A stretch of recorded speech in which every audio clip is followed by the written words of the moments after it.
en materia fiscal ya han esbozado que se necesitan respuestas concretas por parte de los candidatos sobre esta materia. Estoy aquí con el doctor Matías Olivero Vila, es contador, es titular de la ONG, de la Asociación Lógica, y justamente viene pregonando hace tiempo que los candidatos tienen que tener una respuesta concreta de cara a la sociedad respecto justamente de una de las problemáticas principales de la economía argentina, que es la situación fiscal en la que está el país. Matías, muchas gracias por recibirnos. Está en contacto Antonio, pero me permito preguntarte, ¿cuál sería la primera pregunta que vos les harías a los candidatos? Bueno, hemos hecho 8 preguntas en estas solicitadas que han salido en distintos diarios y te diría que son con igualdad de importancia las que se refieren a gasto público, a impuestos y a inflación.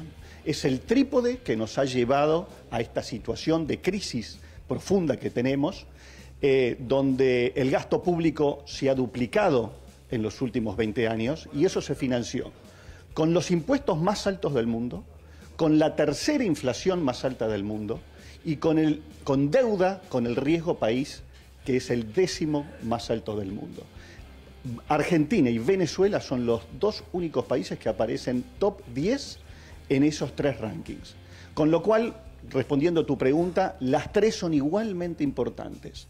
Allí hemos hecho nosotros 2 preguntas de gasto público a los candidatos en forma abierta para que idealmente lo respondan en el debate presidencial y en estas últimas notas que se le está haciendo en estos últimos días de campaña.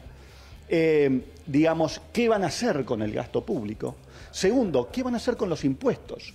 Con estos impuestos más altos del mundo, según lo ha dicho el Banco Mundial y una entidad local empresaria.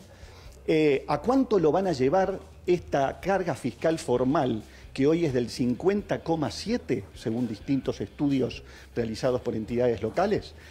¿A cuánto lo van a llevar a los 2 años y a los 4 años? ¿Qué van a hacer con la informalidad, que supera el 40%? ¿Cuáles van a ser las herramientas que van a utilizar para eso?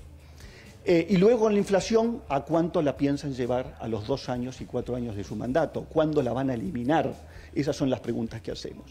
Y una de las más importantes, si te tuviera que contestar, es la última que hacemos allí, que es bien específica de lógica, que es si van a impulsar una norma de transparencia fiscal al consumidor.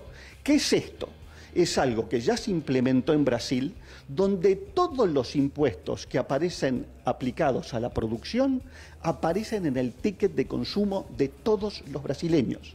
Esto es algo que ya se ha implementado desde hace 10 años y nosotros lo venimos promoviendo desde principio de año para la Argentina. De hecho, hay una petición en change.org/IVA escondido, que allí, digamos, ya superamos las 50.000 firmas, se los estamos proponiendo los candidatos y esperamos que se expidan de si van a aplicar ese modelo en la Argentina. Antonio, está escuchando a Matías. ¿Cómo estás, Matías? Buen día. Muy bien, Antonio, muy bien. Yo creo que sos un optimista si pensás que en el debate van a contestar algo de esto, pues digo, ya deberían haberlo respondido. Ahora, mi pregunta es la siguiente. ¿Vos crees realmente que la política tiene soluciones para esto? Porque, de ser así, ¿por qué no lo han hecho hasta ahora, a lo largo de décadas? Porque en realidad a lo largo de décadas lo que ha pasado es cada vez más impuestos, cada vez más gasto. Entonces... Justamente, Antonio, esa es la clave de digamos, de por qué existe lógica. Coincidimos que si el tema fiscal nosotros los argentinos lo dejamos exclusivamente para el sector político, la realidad ha demostrado de que no han encontrado la solución hasta ahora. ¿Cuándo se han solucionado las cuestiones en la Argentina? Cuando la población en general se mete su cuña en la realidad. Te pongo 2 ejemplos para que la gente nos entienda de cómo se solucionaron temas cuando la gente se involucró. Tema de igualdad de género. Estoy hablando de la igualdad, digamos, derechos hombre de la mujer. No es económico, ¿eh? Imaginémonos...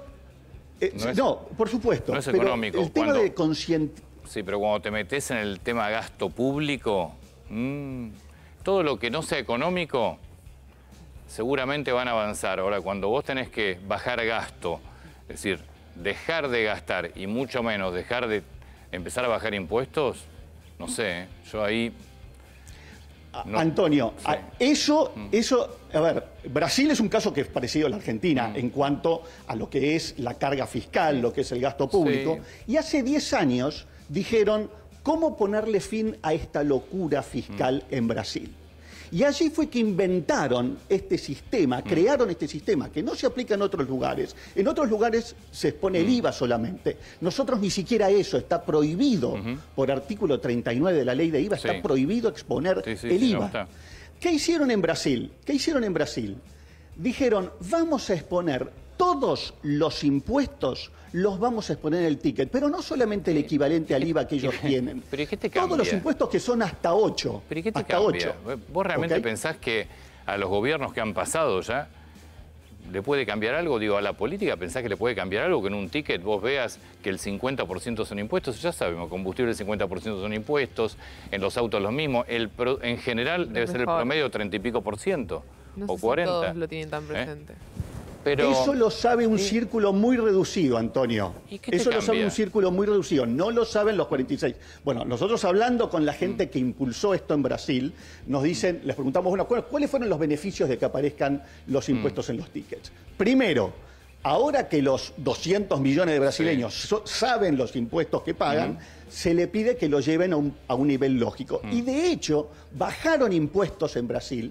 El ICMS, que es el equivalente al IVA nuestro, lo han bajado, por ejemplo, del 18 al 4% para muchos sectores. Y con el 4% recaudaron más que con el 18%, que antes evadía. Ese es el primer efecto. El segundo efecto es que cuando ellos saben los impuestos que pagan, cuando se enteraron de los impuestos altos que pagaban, empezaron a exigir servicios acorde, que eso es muy importante. Claro. Tercero, cuando vieron los impuestos que pagaban, se empezaron a preocupar por el gasto público. Porque dijeron, ahí es donde van nuestros impuestos, ahí es donde está, digamos, la utilización de nuestro dinero. Y se empezaron a preocupar por el gasto público y de hecho nosotros veíamos que había piezas de comunicación donde había una preocupación por el gasto público mucho mayor a la que nosotros tenemos en la Argentina, Antonio. Suponiendo que baja levemente el gasto público desde el año que viene, después veremos en qué cuantía, porque sin eso es imposible. ¿Cuáles son los primeros impuestos que podrían bajar en nuestro país? Sin ninguna duda es ingresos brutos. ¿Por qué razón? Porque es el más invisible de todo y se aplica a lo largo de cada uno de los eslabones de la cadena productiva. Eso la gente no tiene ni idea que los está pagando. Es decir, la mitad de la gente sabe ¿Y que cómo está pagando financias IVA. a las Ahora se enteró por el... provincias que se quedan sin ese ingreso? Con un impuesto a las ventas, eso ya está, digamos, estaba sancionado en el anterior consenso fiscal, que es reemplazarlo por un impuesto a las ventas, como se hace en todos los demás países. Allí hay un estudio que ha hecho una de las entidades principales empresarias, que es la UIA, donde compara con todos los impuestos en los distintos 30 países del G20 y Sudamérica, y ingresos brutos como el que tenemos nosotros, a las alícuotas que tenemos nosotros, no existe en el mundo. No existe en el mundo. Entonces, ese es el primero que hay que atacar. Segundo, otro impuesto más que no existe en el mundo a las alícuotas que tenemos nosotros. Impuesto al débito y crédito. Ese es un impuesto que aplica en muy pocos países, solamente sobre débitos o solamente sobre créditos.